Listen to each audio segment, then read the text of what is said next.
So tonight we're going to be in the book of Genesis. And so if you have a Bible, I would ask you to turn with us to Genesis chapter 25 is where we're going to be at here tonight.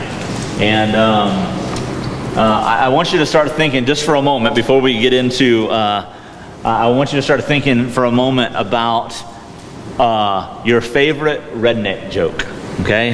You guys have heard them before, right? You've heard the redneck jokes, you might be a redneck if, right? And so you've got some. So I need you to think of your favorite ones. And then we're going to share some favorite ones here in a minute because it applies to our story tonight. So in the book of Genesis, I have been leading a study online. We've been online. And so if you're joining us online tonight, we want to say thanks for being with us. And we've been walking through the book of Genesis looking at these old traditional stories, these characters that we see play out their roles in the Old Testament, and looking at what we can glean from that. So things that happened thousands and thousands of years ago, how they still can impact our lives, how they can still help us become who we should be in our walk with Christ. And so we started with the creation story about God's power in creation and the intricate design that He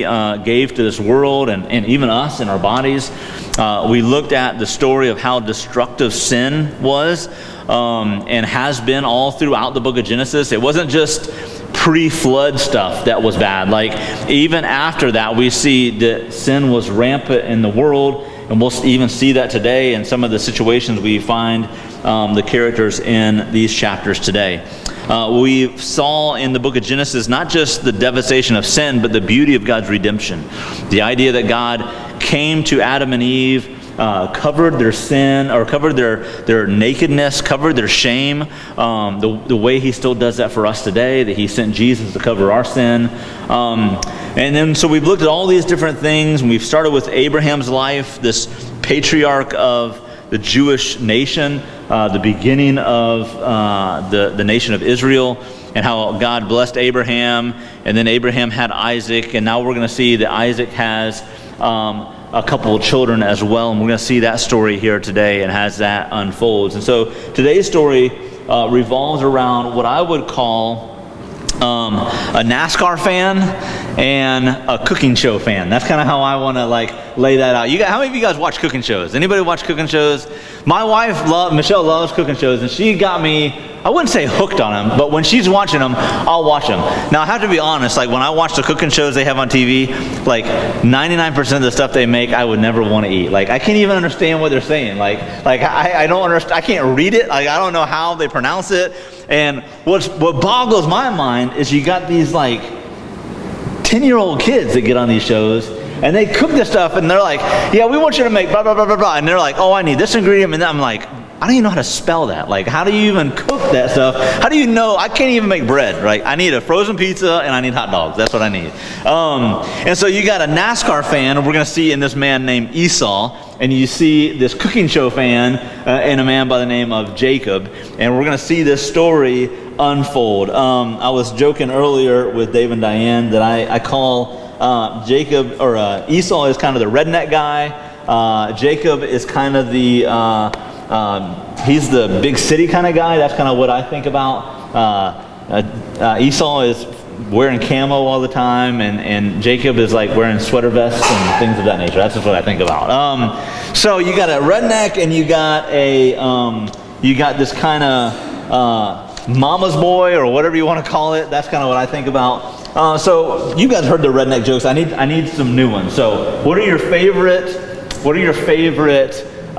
You might be a redneck one-liners. How many of you guys got some? You guys remember those things? I need some. So tell me. What's your favorite ones? Right? You've heard the one you might be a redneck if you mow your yard and you find a car, right? Or find multiple cars. What are some other ones? Tell me something. Say them out loud. Go ahead. You might be a redneck if you get ready for hunting season by dyeing your mullet and camo. Dyeing your mullet and camo. I like that. I need to grow a mullet now just so. Actually, I'm going to tell Wes that. Wes has got the mullet right now, so I have to tell him about that. What else? What's another one? Anybody? Come on, you guys got it. Yeah, I know you know them. We're Lake County people. You got to know them. You had to look them up? All right, I'll give you some. Here's some. Ready? You might be a redneck if you own more than 3 shirts with the sleeves cut off. Anybody own more than? I definitely have more than 3. I like this one. This is really good. You might be a redneck if chiggers are included in your top 5 hygienic concerns. If chiggers are a concern of yours. This is a really good one. I never heard this one before. You might be a redneck if you read the Auto Trader. You guys know what the Auto Trader is? If you read the Auto Trader with a highlighter pen, right? The highlight light, I want this one. You might be a redneck if you've ever hit a deer with your car deliberately. You might be a redneck if you keep a can of Raid on the kitchen table. I thought that is the epitome of redneck. If your mom has ammo on her Christmas list, if there are more than 5 McDonald's bags currently on the floorboard of your car, you might be a redneck. If you think subdivision is part of a math problem, if your CB antenna is a danger to low-flying planes. I'm trying to think here. You might be a redneck if your toilet paper has page numbers on it. That's good. There's a couple more in here I thought were good. If your house doesn't have curtains but your truck does, you might be a redneck. Or if you have ever cleaned fish in your living room, and I will say, I have definitely cleaned fish in my living room for sure. Not to the pleasure of my wife, I'll say that. I think my favorite one ever though, my favorite one ever is you might be a redneck if your dad walks you to school because you're in the same grade. That is like my favorite one ever. Because you know that happens somewhere in like Redneckville, that certainly happens. So today we're going to look at these 2 people, Jacob and Esau, the redneck guy and kind of the stay around the house kind of guy. You couldn't have 2 different people, yet God uses this dysfunction to tell a story. One of the overarching themes that we've seen in the book of Genesis is this reality that that sin distorts everything. That sin just has a way of distorting everything that we have. Relationships, even our health, our businesses, family dynamics, it distorts everything. And everywhere we see in the book of Genesis, we see dysfunction because of the sin habits of people. But at the same time, everywhere we see dysfunction and chaos because of sin, we see God coming to rescue and redeem people. I just love this dynamic that, man, you couldn't write a more dysfunctional story about people if you tried as compared to the book of Genesis. It is just littered with dysfunction, yet we see God still redeeming people, and we see God still using their stories to shape history and eventually lead to Jesus being born into this world. And so we're going to look at that today in these pictures here.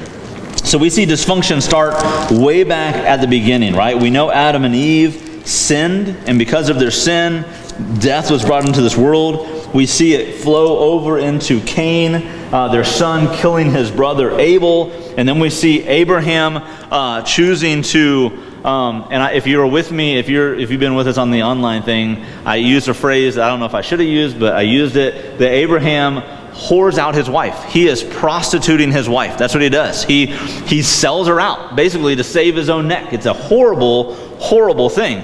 But the interesting thing is we see that his son goes and does the same thing later in life. And so, I mean, dysfunction after dysfunction. You see Abraham and Sarah thinking that it's a good idea to run ahead of God in the plan to have a child, and how chaotic that is. We see Lot tolerating the evil that he lives around and even condoning it in some ways. And it just is a crazy picture of dysfunction and chaos all through the book of Genesis. One of the things that we see in the middle of all that is that when we are obedient to God, we find fulfillment and pleasure in life.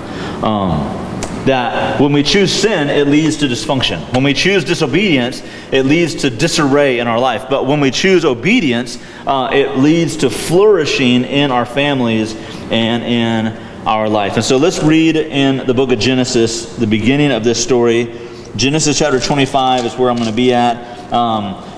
What's happened is Abraham has had Isaac, and now Isaac is getting ready to have children as well. And so in the book of Genesis chapter 25, starting in verse 19, just follow me as we read these words. If you don't have a Bible, there's Bibles in front of you somewhere. You can grab one of those. And I'm going to ask you to kind of circle some things and underline some things tonight in your Bible. Verse 19 says, "This is the account of the family line of Abraham's son Isaac. Abraham became the father of Isaac, and Isaac was 40 years old when he married Rebekah, daughter of Bethuel, the Aramean from Padam Aram." I don't know why they got these weird names in the Bible. And the sister of Laban, the Aramean. We're going to get to Laban a little bit later on tonight. Isaac prayed to the Lord on behalf of his wife because she was childless. The Lord answered his prayer, and his wife Rebekah became pregnant. The babies jostled each other within her, and she said, "Why is this happening to me?" So she went to inquire of the Lord. And the Lord said to her, "Two nations are in your womb, and two peoples from within you will be separated. One people will be stronger than the other, and the older will serve the younger." Verse 24, "When the time came for her to give birth, there were twin boys in her womb. The first to come out was red, and his whole body was like a hairy garment. So they named him Esau. After this, his brother came out with his hand grasping Esau's heel, so he was named Jacob. Isaac was 60 years old when Rebekah gave birth to them. The boys grew up, and Esau became a skillful hunter, a man of the open country, while Jacob was content to stay at home among the tents. Isaac, who had a taste for wild game, loved Esau, but Rebekah loved Jacob." So, a lot of stuff happening here in this story. This is kind of a pattern, the idea of this family line not being able to have children, and then God answering their prayers and them having children. And so here's Isaac, finally has children, has two boys, Esau and Jacob. Esau is the older, Jacob is the younger. Esau is kind of the redneck kind of hunter, wants to be outdoors kind of stuff. I find this very interesting that the Bible describes Esau when he comes out as it looks like he's wearing a hairy garment. Like, I'm thinking, how hairy was this kid when he came out? Like that they would think, like, they would call it like hairy all over. Like, was he like a chia pet? Like when he came out, like, what is that like? Like, I mean, I've known kids that come out with like a full head of hair, but like to have hair all over your body, that's just weird. Like, is it like werewolf stuff? I don't know what's going on with poor Esau, right? And so Jacob was different than him. Jacob liked to stay at home, things of that nature. I don't know why, but I always picture Jacob like being one of those kids that's like allergic to everything. Like, you can't go outside because there's grass and there's sunshine and that's what I kind of feel like. I feel like that's Jacob in this kind of thing. And then you got Esau, who's like this, I don't know, outdoorsy kind of guy and all that kind of stuff. But to me, the interesting verse here, and I want you to circle this verse in your Bible, is in verse 28. It says, Isaac, who had a taste for wild game, loved Esau, but Rebekah loved Jacob. I want you to circle that because it says that Isaac loved Esau, Rebekah loved Jacob, and I want to highlight that. That is like a recipe for disaster, isn't it? You think about that. That if you have multiple kids in your house, if you are raising kids, that is like parenting 101. Don't love one more than the other, right? Don't give preferential treatment to one. Listen, I've been in that situation. I've had conversations with my own kids where they've come to me and said, I feel like you are giving the other person more than I get, and all that kind of stuff. And sometimes that happens just because kids are selfish. But this was a point to me, and it was a legitimate thing. I had to correct some of the ways I was parenting because I had some flawed parenting ways in my own life. The Bible here teaches us that, or we're going to see in the Bible, where this leads to, the negative results of this. And we're going to see this play out in this story here today, that we see with Jacob and Esau. But it stems from the parents, right? The parents not doing well for both of those kids and how dangerous that is.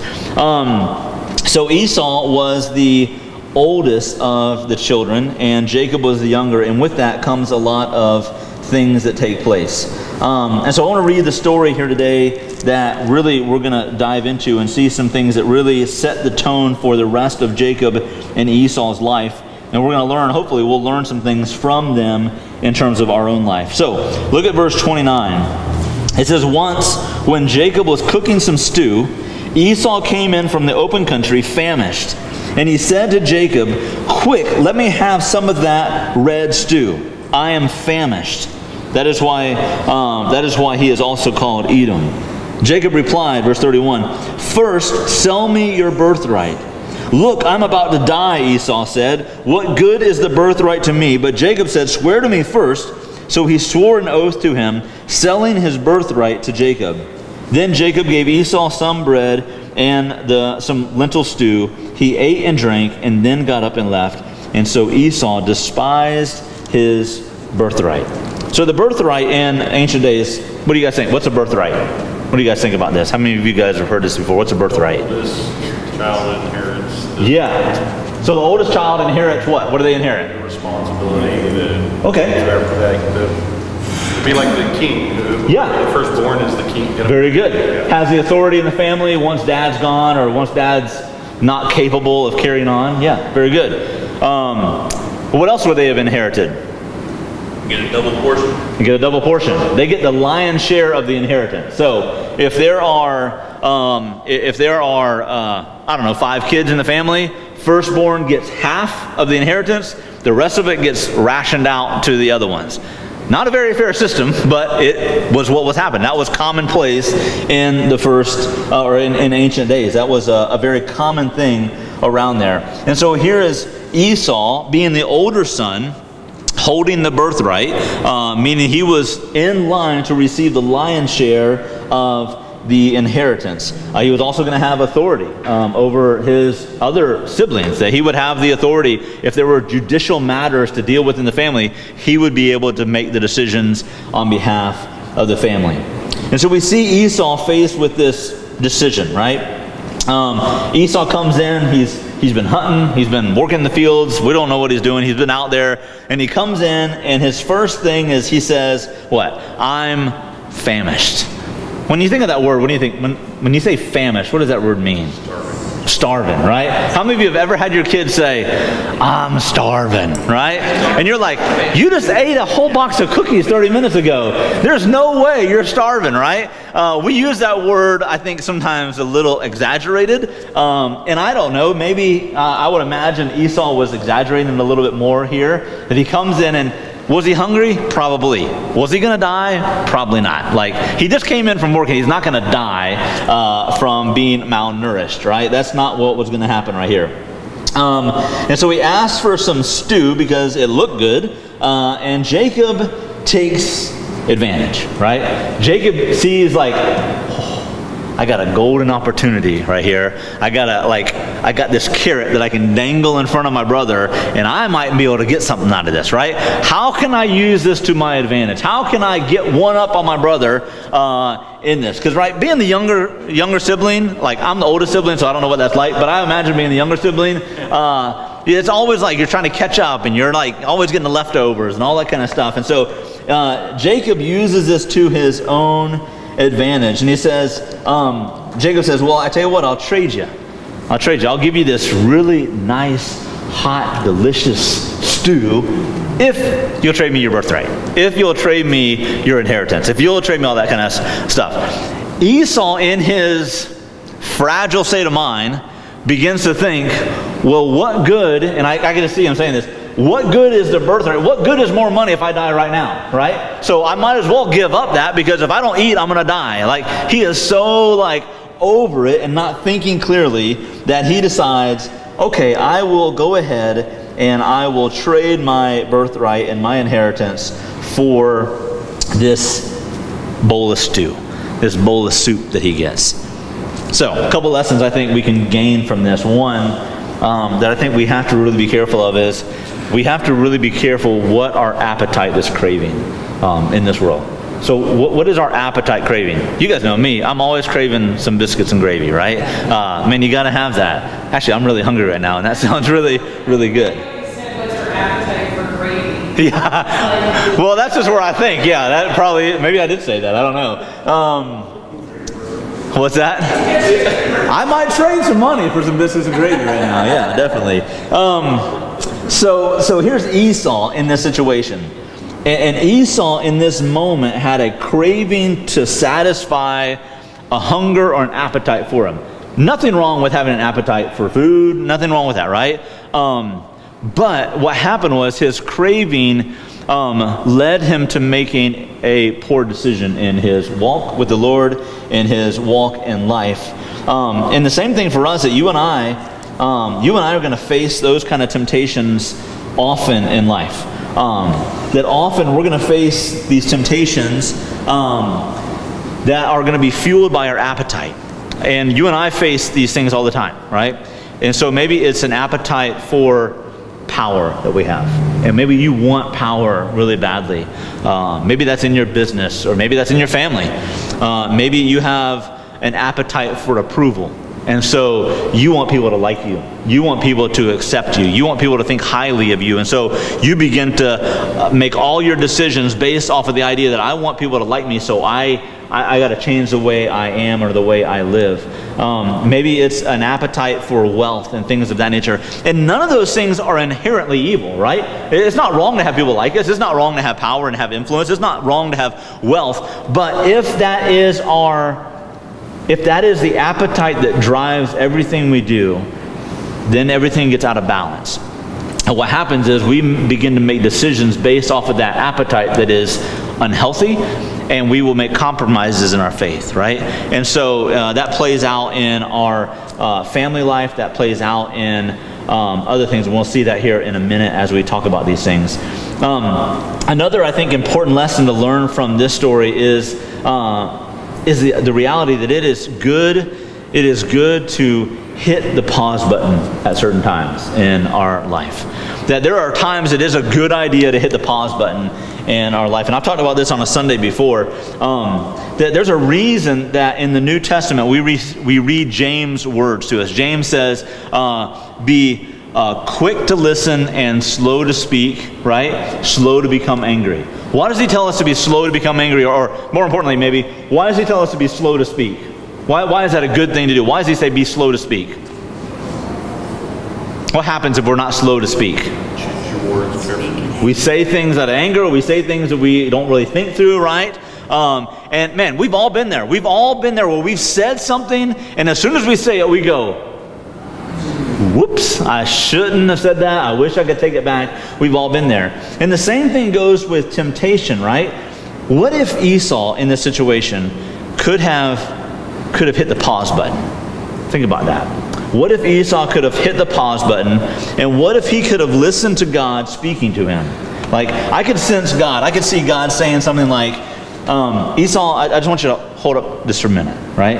Esau, I know that stew looks really, really good right now. I know that you're really, really hungry. I know you feel like you're going to die, but I just want you to think just for a moment. I want you to think, if you make this decision, what are you throwing away? Esau, in this decision, what are you getting ready to throw away for something that is such a temporary thing? Is the stew going to be good? Yeah. But what are you throwing away? Yeah. All right. I hope it's okay to ask questions. But, Definitely. So, he had said in 23, the Lord said to her, 2 nations are in your womb. Goes on and says, 2 people will be born, 1 people will be stronger than the other, the older will serve the younger. So it's almost as though the Lord had given her a prediction, and she had already set this up and established this. So is it possible that Esau knew, or possibly knew, that this was an inevitable thing anyway? It's possible. Yeah, it definitely is possible, no doubt. Especially in light of the fact that you have this dynamic where it said in verse 28 that Isaac loved Esau, and his wife Rebekah, she loved Jacob more. And so, yeah, we could definitely see that playing out in their childhood. Who knows what she would have said? Who knows how she would have acted in in the child rearing ages and things of that nature. Give up. Yeah, exactly. Very, very well could have. Very well could have. No doubt about that. And I think that sometimes, you know, often in our life, I think that we fail to realize what is at stake, I think, sometimes. We fail to realize what potentially could come if we make these poor decisions, or if we make these decisions that we're tempted to make. An interesting thing, I heard a man, he's a preacher out of Atlanta, his name is Andy Stanley. He spoke about this one time, and I really liked the message that he talked about in this. And he made this illustration of Esau and what was at stake for Esau. So in the Bible today, anytime that the Bible refers to, not anytime, but many times when the Bible refers to God in the Old Testament, it refers to God as being, He's the God of Abraham, Isaac, and Jacob. That's how that kind of reads in the Bible. What if, and Andy Stanley talks about this, he said, what if God came to Esau and said, Esau, hit the pause button, and Esau, I want you to realize what you're getting ready to throw away. I want you to realize that Esau, my plan right now is, as it stands right now, my plan is that if you are faithful to me, my name for all eternity will be linked to yours. That for all eternity, I'm going to be known as the God of Abraham, Isaac, and Esau. But if you sell your birthright, if you eat that pot of stew, if you make that trade right now, it's not going to be, I'm the God of Abraham, Isaac, and Esau. It's going to be, I'm the God of Abraham, Isaac, and Jacob. I mean, that's a pretty significant, I don't know, demotion for Esau. He's getting ready to trade in a legacy for a bowl of stew. And I think about that in our own life, that every day we are faced with decisions that we make, that sometimes I think that it would be, all the time, I think it'd be wise, if possible, for us to be able to hit the pause button. I mean, imagine if Adam and Eve would have hit the pause button and thought through, how will this play out if I eat of that fruit? Imagine if Judas would have hit the pause button and thought about what was at stake when he sold Jesus out. Or Peter, when he was confronted about whether he knew Jesus and he makes the decision to lie and deny Jesus. Imagine if those people could have hit the pause button in their life and really thought about the ramifications at hand. Each day, you and I are faced with those kind of decisions, and it's good for us to consider the ramifications. So it gets kind of worse from there with Jacob and Esau. So we don't get timeline and all this kind of stuff. We don't get like direct timeline. So Jacob and Esau make this deal about the stew. They go on, and Jacob then becomes this habitual deceiver, if you would say. Actually, the name Jacob means deceiver. That's what it means. And so we see Jacob go on from there and begin to make some other poor decisions. The next thing we see is that Jacob and Esau, there's this act of deception. And so Isaac, their dad, is getting older. He is failing in his health. And so Isaac comes to Esau, and Isaac says, Esau, I want you to go out to the woods, and I want you to shoot me a deer, and I want you to bring back the deer, and I want to cook some venison for me because I like that, because I want to give you my blessing. I want to give you my spiritual blessing. I want to impart this to you, partly in the material blessings thing. We've talked about that, but there was a spiritual blessing that came as well, that they would pray over them, and they would impart this vision for them. Part of that was rooted in the promise that God gave Abraham. So God gave Abraham the promise that through your lineage, Abraham, I'm going to bless all nations, right? And part of that was that through Abraham's lineage, Abraham was going to have Isaac, and Isaac was going to have Esau and Jacob, and through that lineage, eventually Jesus was going to come into this world. They would be part of that lineage. Part of that blessing, part of the spiritual blessing, was to be able to say, through my lineage, Jesus the Messiah was born. And so Esau was in line for that, right, being the firstborn. It was this special promise, but Esau, or Jacob, decides to steal this from him. So let's read this from chapter 27, verse 15 through 24. So what happens is Rebecca finds out about this plot, not a plot, but how Isaac wants to bless Esau. Esau goes out into the field, and she becomes this instigator of this plan to deceive the father Isaac. So look what it says in verse 15. We're going to read.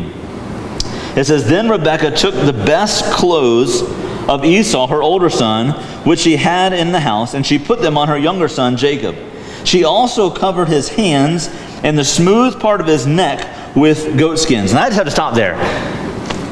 How hairy do you have to be if you got to put on like goat skin to make you feel like your brother? Like, that's serious. Like, you've got, man, get that joker some Nair or something. I don't know, man, that's ridiculous.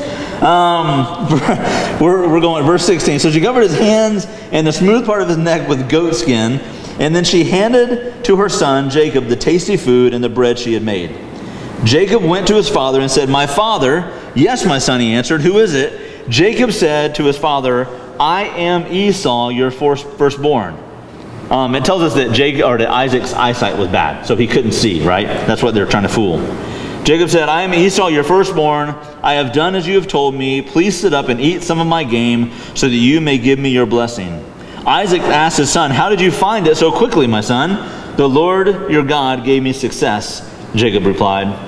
Then Isaac said to Jacob, "Come near so I can touch you, my son, to know whether you are really my son Esau or not." Jacob went close to his father Isaac, who touched him and said, "The voice is the voice of Jacob, but the hands are the hands of Esau." He did not recognize him, for his hands were hairy like those of his brother Esau. So he proceeded to bless him. "Are you really my son Esau?" he said, and Isaac said, "I am." So here is this deceptive scheme, right? To steal his brother's blessing. To steal his brother's, what was rightfully his brother's. Jacob is this deceiver. Jacob is this person who, out of disobedience, we're going to see that heartache follows him. And the same thing happens in our own life, right? When we choose to step outside the bounds of what God has established for us to do, we see it damage us. We see relationships fractured. We see businesses go under. We see all kind of ramifications from our sin and our evil behavior. And this just begins this snowball effect in Jacob's life as there's all kind of tension that burns out of this. So Jacob steals all this. Jacob thinks this is going to be good for him. Jacob thinks, hey, this is going to give me a leg up and everything's going to be great for me. And this is going to be a blessing in my life and I'm going to love this. And we see that it turns to all kind of heartache, especially as it relates to his brother Esau. So Esau comes in from the field, prepares the meal, goes to his dad and says, "Hey Dad, I got some food for you." And Isaac is like, "Well, the deal's done already." And he's confused, and they find out that Jacob has deceived Jacob has deceived his father and has stolen from Esau. And in verse 41, this is an interesting verse. Verse 41 of chapter 27 says, "Esau held a grudge against Jacob because of the blessing his father had given him. And he said to himself, 'The days of mourning for my father are near. Then I will kill my brother Jacob.'" Have you ever been that angry before? You ever been in a situation like that where you just, man, you burned with anger? So, put yourself in Esau's shoes. Would you be mad? He's got a right to be mad. I'd be mad too. Now, Esau, I mean, he kind of dug his own grave in a lot of ways, but at the same time, man, he's getting ripped off here. This is not a fair deal right there. But what I want to key in on is anger is an emotion that God has given us. Every emotion we face or have is a God-given emotion. If it is harnessed and controlled in the right way, that's not a bad thing to have anger, right? But the problem with anger is that anger often clouds our decision-making. It clouds how we perceive people. It clouds how we process things. I want you to imagine what the next few months must have been like for Esau. Actually, not even the next few months, but the next few years for Esau. Because one of the things, we're not going to really see Esau for another 20 years in the story of Jacob and Esau. And here is Esau, who has allowed himself to be dominated by this anger to the degree that he says, "I'm going to make it my mission to hunt down my brother and kill him because of what he has done for me. This is something that we all wrestle with at some level, that we are faced with anger issues and things that rub us the wrong way. How do we deal with that? How do we process through that anger? How do we work through that? We're going to talk about that here as we close here in just a few moments. But I think what's important for us to understand and recognize is that all of this goes back to Esau being willing to trade some eternal peace in God's hand for a bowl of stew. That's what it roots in. Yes? When you first read that passage, and I read it some time ago, I didn't feel like I took Esau was not really giving it up, like, okay, whatever it takes, give me that food. I'm just so hungry. Sure. Yeah. You know, it's just words. Yeah. And then is expecting the blessing of his father to pass it over. If he had really knowingly given it up for the stew, wouldn't he have not expected Dad's blessing? It's like, I gave that up to Jacob, so Dad, you already did this. Yeah. That was the part that kind of always. That's a good question. Yes. It strikes me as odd to me that this is the first communication Esau made that didn't carry on further. So there had been years and years of some kind of animosity toward conversations. I think so. Things. And I know many years I had no end. If he wanted to host it, he was just taking it. Sure. He didn't ask for a nice thing. Yeah. It's not a thing. Good point. Yeah. That is something that's going on. I would imagine, and I think that stems like with what Tom was saying earlier, that probably some of this was fed into by parents at some level. We know, I mean, obviously, any mom who would willingly come up with this ploy to win her favorite son something that he didn't deserve, I mean, there's something crooked going on there for sure. Yeah, it's hard to know for sure because we don't get a lot of the full story. There's not a lot of details given in there. We don't even know for sure like the age that all that stuff happened. Like how old were they when that things happened? One of the things we do know is that there seems to be, and again, this is hard to know for sure, but there seem to be two distinctly different things. So birthright was one thing, the blessing was another thing. Birthright was primarily about financial stuff and authority from a judicial standpoint. The blessing was more of a spiritual thing in terms of a spiritual blessing and the lineage kind of thing. So there are two different things there. So maybe it was that Esau was just thinking, hey, I gave up one thing but not the other. I'm still entitled to this.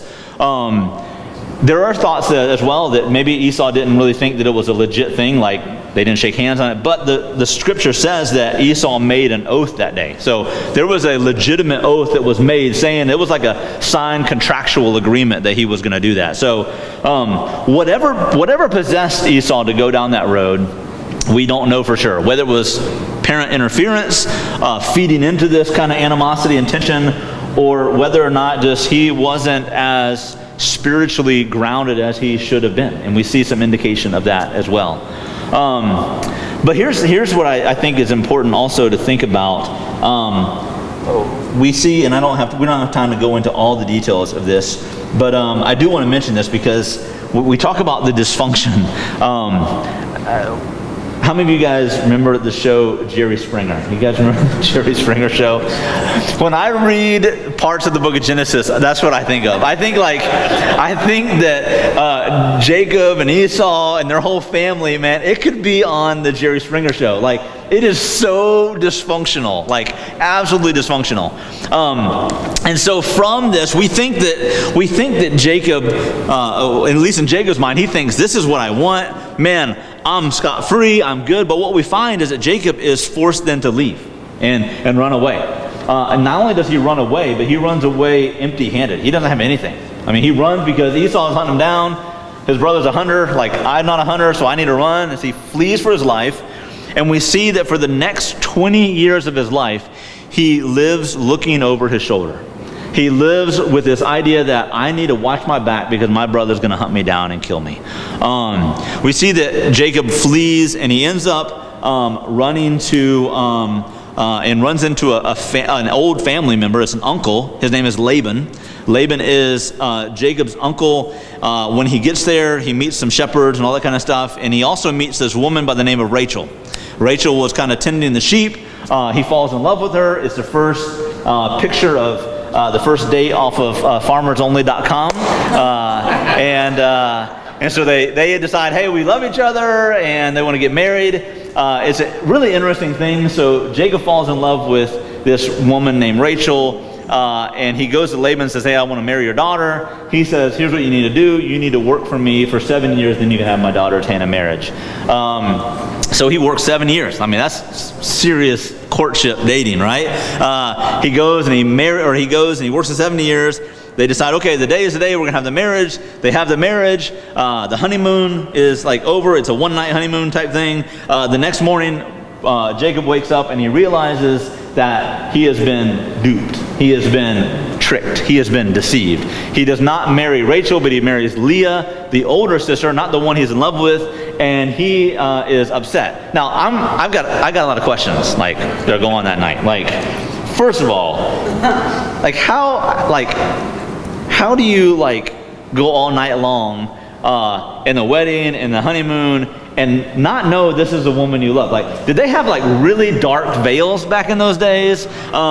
Or did Jacob just drink way too much at this wedding ceremony? I don't know what went on, but he didn't know. And the morning he wakes up, he's like, whoa, you're not who I think you are. And so they work out another deal, and Jacob works another 7 years in order to have Rachel as his wife. Now he's got 2 wives. Not honoring to God. We'll talk about that another time. He's got 2 wives now, and we see that this is just the beginning of dysfunction. So you probably won't, you got to read it to believe me, but so Jacob has 2 wives. Leah, his first wife, begins to have children. She's able to have children very easily. Rachel, the one he really loves, again, favoritism is not a good thing, right? Leah wants to have children so she can win the favor of her husband. She feels neglected. She's having child after child after child. Rachel can't have children. Rachel comes to, she's getting upset. She comes to Jacob and says, hey, I got an idea. And if you know the story of Abraham, this is where Jacob should say, no, this is not a good idea. Rachel comes and says, hey, I can't have kids, so maybe you should have children through my servant girl. I think her name is Bilhah. I think that's her name. You should have children with her, sleep with her, and have children. And Jacob goes, okay, sounds like a good idea to me, right? Typical guy, right? And so he says, yes. She has children, and Rachel is satisfied because she thinks, well, I've got a child through a surrogate mom, and that's good. Lo and behold, Leah gets a little bit older, can't have kids anymore, and she gets upset because she can't have children anymore. She feels like Jacob is not paying attention to her, so she comes to Jacob and says, hey, I can't have kids anymore, but I want to have kids. You take my servant girl, whatever her name was, and sleep with her. And Jacob goes, okay, sounds good to me. I'll sleep with her, and he has children through her. And I'm looking at Jacob like, he's thinking like, this is the best arrangement ever. But you talk about chaos and dysfunction in this family. And the thing is, when we think that we can control things to make life better for us, better than what God has established for it, it never ends well for us, right? But here's where we see, again, the graciousness of God in this. That throughout all the dysfunction and throughout all the chaos, God still is going to use Jacob and his family, which is crazy to me. It's absolutely crazy to me because I think to myself, and I look at that and I go, God, that's not fair. It's not fair that you would use a dysfunctional, deceptive person to be the great, however many great grandpas of Jesus Christ. I mean, I can't imagine that. But the truth of it is that it's a good thing that God isn't fair, right? Because if God was fair, you and I would never be redeemed. If God was fair, meaning that He would give us what we deserve, we wouldn't be here today, right? We wouldn't have salvation. And so a lot of these stories in the Old Testament make us aware of God's graciousness that he gives to people. And I don't deserve that. You don't deserve that. None of us deserve the grace of God, but by his grace, he gives us those things.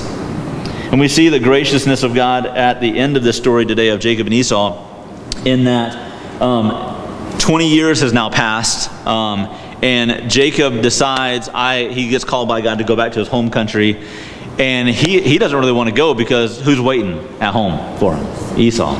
And so he is like terrified.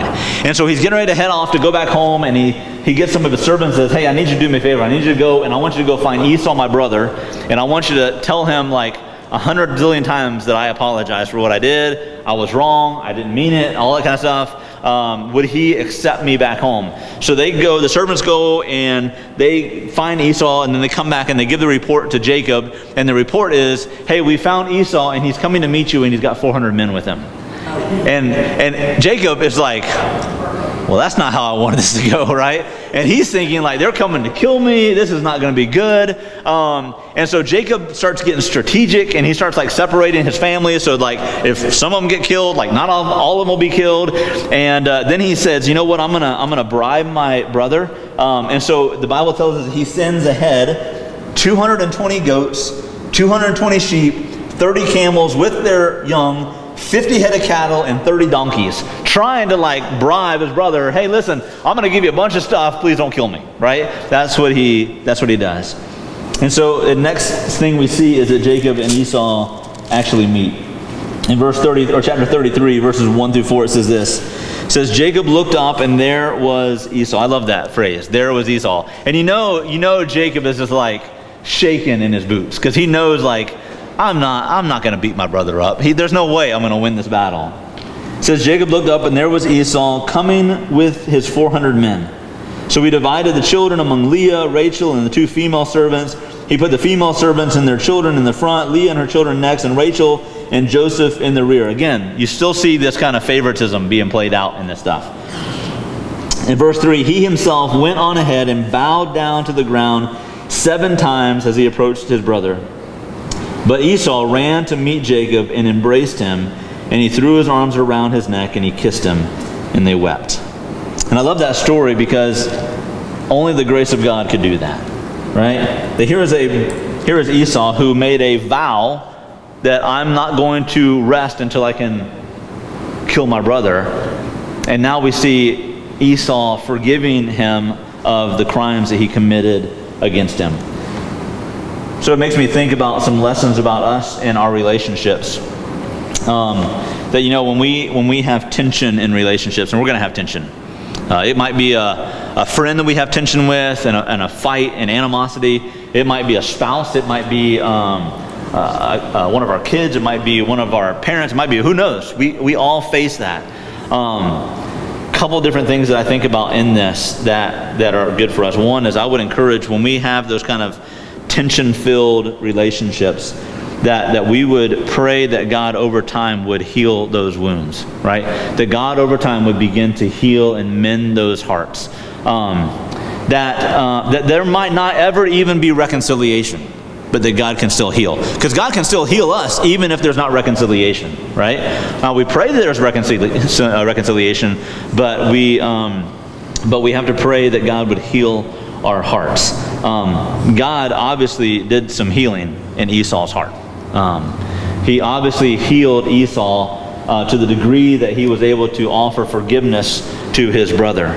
Another thing I think is important when we have these tension relationships, I think it's important that we ask the Lord to help reveal in us maybe our contribution to the problem. You know, so often whenever we have a fight with someone else, and it's a thing we say, oh, we're parting ways, we're separating, whatever that is.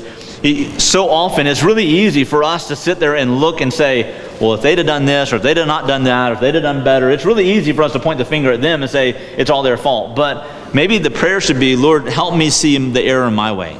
Lord, help me see where I've made that mistake. Lord, help me initiate this healing process. Where have I gone wrong in this? And then the last thing I think is important to understand is to be willing to confess that, not only to God, but also to the person you've wronged? Are we willing to do that? Are we willing to take ownership of the things we've done wrong to contribute to those problems? And then we would ask our adversary for forgiveness. So in these stories that we see in the Old Testament, especially here in Genesis, again, when we are obedient to the Father, we see flourishing take place in our families, in relationships, in our own life. But when we find disobedience and deception, it leads to disarray. It leads to chaos. It leads to dysfunction and all sorts of things that are not pleasurable. So my prayer is that we would be people that are obedient to God, wherever that takes us. So let me pray for us tonight as we get out of here. God, thank you. Thank you for the stories that we find in the Scripture. Father, the fact that you run to us and seek to redeem us, even when we are flawed. God, that we see these people in the Old Testament, especially here, that have made horrible decision after horrible decision. And in our eyes, God, we think, why would you ever want to use them, because they're so dysfunctional? But God, we recognize that we are just as dysfunctional. That God, the times that I've chose sin over you, that I've chose arrogance over submission, God, it makes me realize that if you were not gracious, God, that I would not be able to be who I am today. That we would not have forgiveness. We would not have eternal life. So God, help us to keep those things into perspective. Help us to be obedient children, God, to you, trusting you completely and not our own ways. And God, we know that leads to a productive, fruitful life when we do that. And it's in Christ's name we pray. Amen.